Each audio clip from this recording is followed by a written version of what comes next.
So now we are going to teach you our main course. And our main course today, it was a book somewhere a long time ago and they called it Chickpea of the Sea, which I thought it was a cute name, right? Chickpea of the Sea, and that's the mock tuna. So chickpea of the sea describes the grain that's used. It is chickpeas. Now I'm going to, there's two parts to mock tuna. One part is the actual tuna and the other part is the mayo, right? So we're going to make a raw vegan mayo today. So I'm actually going to start off teaching you how to make the mayo first. The reason why is if we make the mayo first, then we can just fold it into our tuna and we'll be ready to eat. Okay, so Brazil nuts. I made the mayo with Brazil nuts. I'm going to teach you how to make it with Brazil nuts. Brazil nuts are great because they're a hard nut, so you don't have to pre-soak them. So we're going to make a nice big batch of mayo.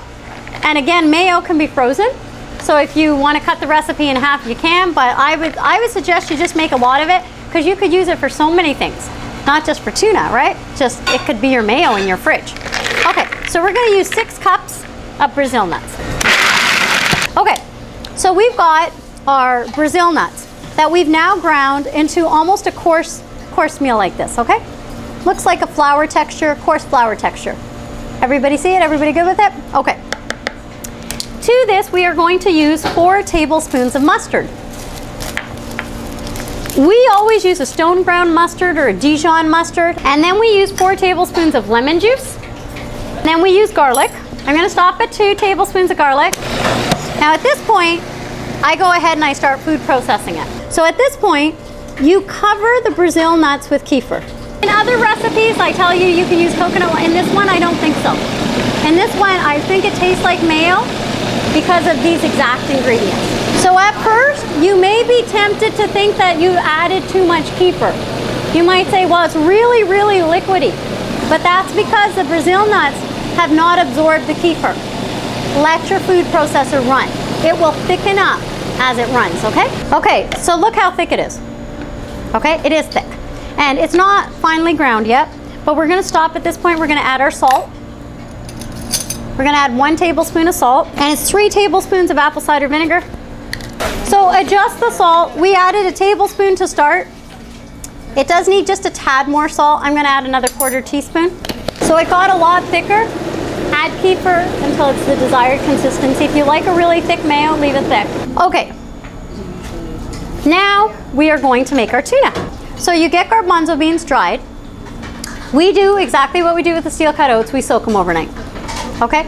If you do not have time to soak them overnight, take your garbanzo beans, put them in water, and bring it to a boil for 1 minute. So when the water is boiling in your garbanzo beans for 1 minute, go ahead and turn your stove off, cover it, and leave it for an hour. And that will get the gas out of your beans. So we soak them overnight, that gets the gas out of the beans.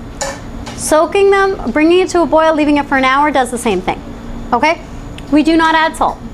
At that point, I want you to rinse your garbanzo beans. Rinse them good, 2 or 3 times. Make sure that all that gassy water is gone.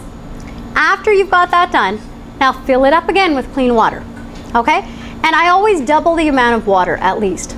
In the beginning, I triple it because they're dried. So the second time when I'm gonna cook it, I double it. And then you cook it. Now, Crystal happened to come over while we were doing it. You will notice a foam cloud develop on your beans. Anybody cook beans? Mm-hmm. There's this foam cloud on your beans. What do you do with that foam cloud? Skim it off. Scoop it off. Skim it off. You want to skim it off and you want to throw it away.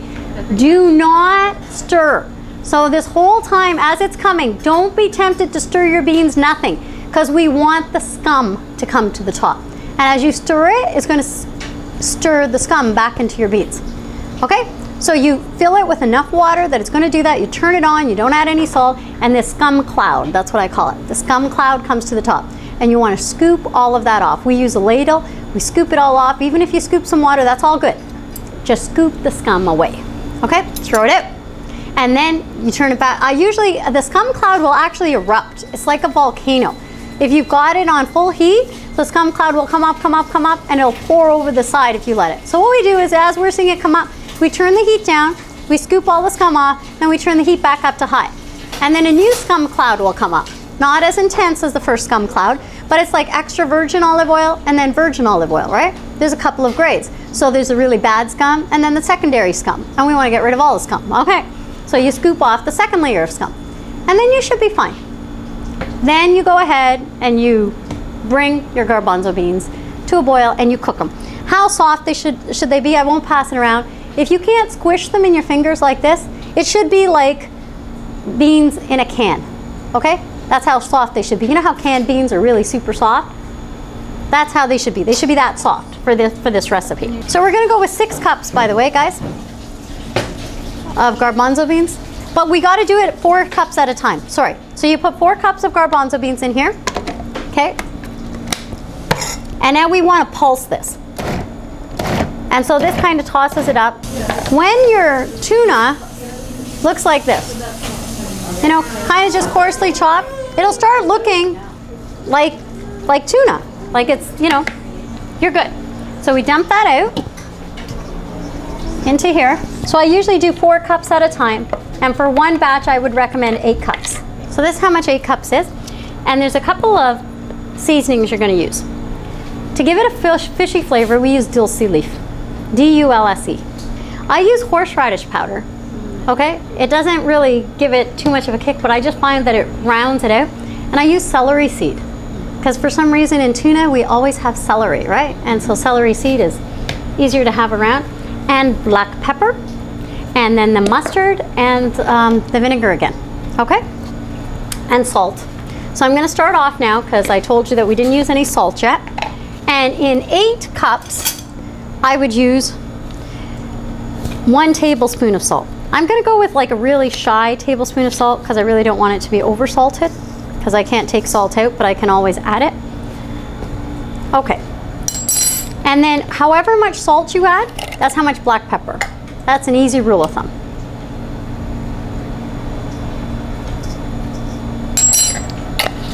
Okay. And the dulce, same. So this is what dulce looks like. It's an under the sea vegetable, okay? And then you go with less celery seed. And our celery seed is very small. There you go, 1 teaspoon. 1 teaspoon of celery seed. And 2 teaspoons of horseradish powder. However much salt you added, you double that amount of mustard, so it's 2 tablespoons. And then we're gonna start off with just 1 tablespoon of vinegar. And then we are going to mix that up. And I'm gonna use my hands. One time I salted this perfectly, and I salted the mayo perfectly, and then it was too salty. So, under salt the tuna. So now to our 8 cups of garbanzo beans, I'm gonna start off with 2 cups of mayo. So it's the combining. As soon as you start combining the mayo with the tuna, with the garbanzo beans, then it starts to look like tuna. I don't know, this magical thing starts to happen, and all of a sudden, your eyes are ready to believe that this is tuna. Now, the only thing it's missing is pickles. Okay? Whoa. So, in our food processor, we buzz up pickles. Because it's a crunch, you know? Every time you have a tuna fish sandwich, don't you have the crunch of the pickles in there? So we use kosher pickles, always Bubbies, right? I usually just snap them and toss them in. I'm gonna use 4 pickles for this many. And so you're using the pulse feature on the pickles, and your pickles look like this, right? Just finely minced. We're gonna fold them in. We're going to serve this tuna 2 ways. One way is on these wraps that we beautifully made for you. And the other way is if you wanted it to be more raw, on lettuce. So what I would typically do, I would do it like that. I'd sprinkle a couple of pieces of celery, not too many. And then for pretty color, I would add tomato. And again, in terms of prettiness, you've got your wrap, and then you add the lettuce, and it just looks prettier, okay? So when I serve it to you, I'm gonna count on you guys to roll them up. I am gonna do it exactly like you guys asked me. I'm gonna give you 1 wrap and 1 lettuce leaf each.